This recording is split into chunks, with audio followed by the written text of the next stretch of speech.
the reality of it is black folks built this country, period. Okay. And so, what I would say is that we need to recognize that and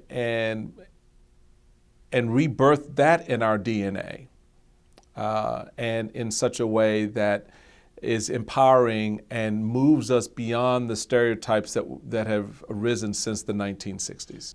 Status quo doesn't like change. That's Democrat, Republican, right, left. They don't like change. I like things the way they are. What do you mean I've got to do it differently? What do you mean now he or she can come into the same room we're in and have a piece of this pie? People don't like change. That's the nature of nature. But unfortunately, that's not how it is. Things do change.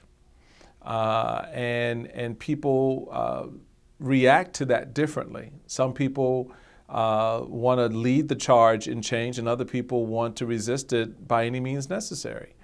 As a young man, I always I studied Malcolm X and Martin Luther King, and I melded the two in my philosophy because they were both right. And so for me, in terms of looking at the progression of African Americans, as a young man myself, coming into a world that really didn't want me there, despite all the nice sounding words and, the eventual policies that people put in place to make it easier for me. Those policies I found were more detrimental than anything else because they stripped away my dignity. They made me reliant on a new type of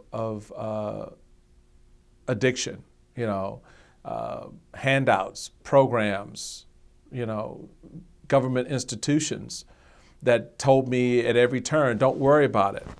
Don't worry about it. So you go on welfare, but don't get a job, because the minute you do, we cut your benefits. So you get this psychology that's built in, well, I won't go look for work because this check is steady.